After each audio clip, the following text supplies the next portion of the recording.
Hello and welcome to Kelly's Anesthesia Tips. Today I want to call this something a little bit unusual and share just some insight with everyone. So I'm going to call this Yes, We Can Agree to Disagree, because within the past week, two very interesting coding scenarios happened to come up.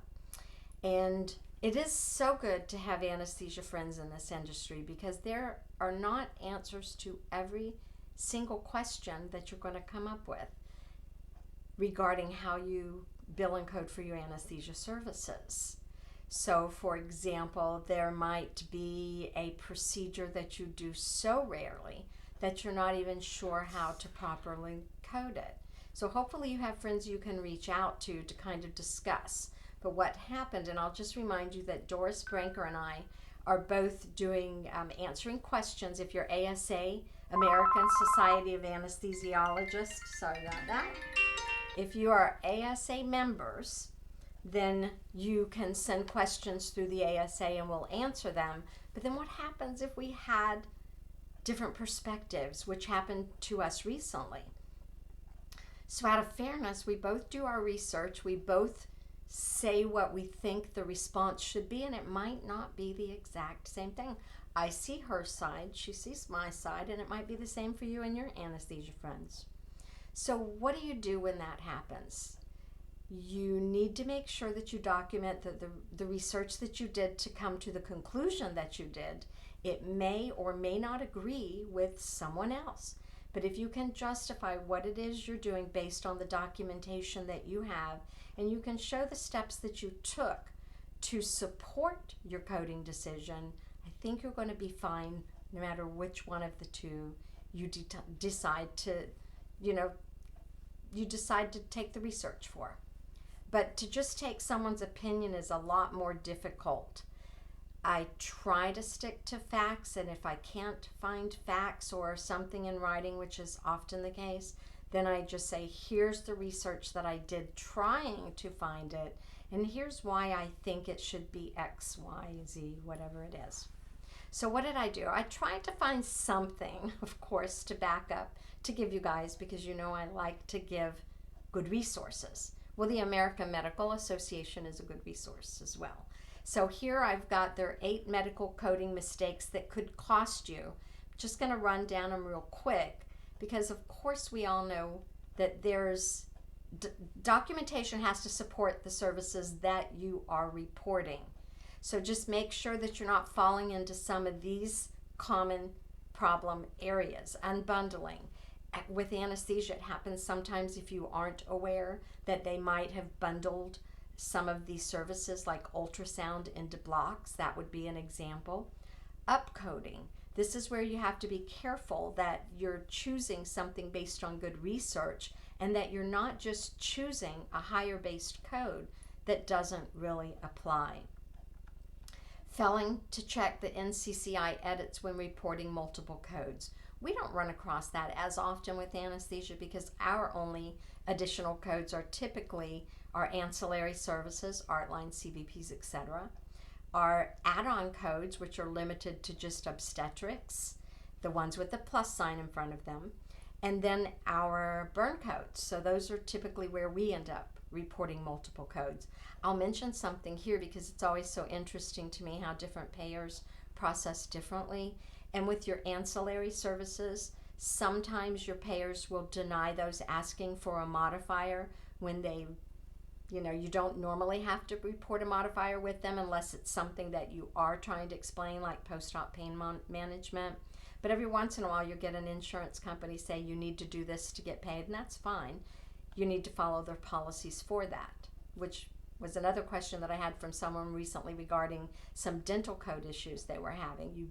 You have to find out what they want. Hopefully they can explain it to you and not give you the run around the block, but that's what you want to do. And then while I was on this one, I also wanted to mention that sometimes, and this isn't something we're used to for anesthesia, your payers will do a multiple procedure reduction. And that's not unusual because that's what they do for surgical services. So if you're posting your payments for those ancillary services and you see that one of them paid less than you were expecting, it could be that the second, third procedure are being reduced based on the multiple procedure reduction guidelines that surgeons typically have to apply to their services. Failing to append appropriate modifiers or appending inappropriate modifiers. So you always want to make sure that what you're adding is because there's a reason for that. As I just mentioned, if you've got an insurance company who's saying, we need you to report this modifier for this reason, you can do it, whether you think it's an appropriate modifier or not. Overusing modifier 22, don't see that so much in our in anesthesia services. When we look for work that requires more than usual, it's built into our time because we're paid by time. And then they have improper reporting of infusion on hydration. Again, these are not related to anesthesia, but this was just so I could give you some sort of a resource to go back to when I'm telling you you need to research things that you're looking for. I also want to mention that over on my website, so I'll give both of these links to you, and make sure you have anesthesia friends in the industry. They're incredibly important to have. So here, I've said this many times and I just like to repeat it a lot. We have every anesthesia and pain management seminar that I know about. I'm not as good about the pain management because I don't look for those. So if you know of any you'd like me to add to the website, please drop me a note in comments and I'll be happy to. I do maintain my own website and this makes it very easy for me to do. I just don't go out and specifically look for those because it doesn't happen to be my love. My love is anesthesia. So I've got the anesthesia meetings on here. We are through with our lunch and learn presentations. We did quarterly ones for the past few months for our Florida anesthesia administrator members. We do ask if you'd like to have a lunch and learn session and be a speaker. Contact us. We'll set up some more for everyone. The AIA BPM meeting, I'm on the planning board this year, so I know that we are working very diligently to get an excellent program, as has been for the past 25 years. It is the 25th anniversary for AIBPM, and so watch this page for updates. There are some website issues right now, but they'll get those ironed out, I'm sure. This is an in-person meeting. We also have our Decision Health ones to look forward to. So if you cannot travel and you need to do the virtual, we have those dates already. Just set them aside. As soon as information's available, I'll add it. I try to keep my eye on things like that. And again, if you know some that you want me to add here, shoot me the information. I'll be happy to. I like to close out with my be kind to one another, generous with your knowledge.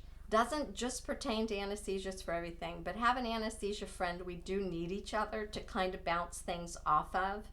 I thank you for your time, ask you to subscribe. That way if I post a new video, which I try to do at least once a month, you'll get it for new content. So thank you for your time.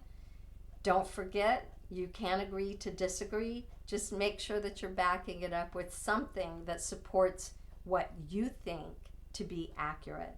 Have a wonderful day.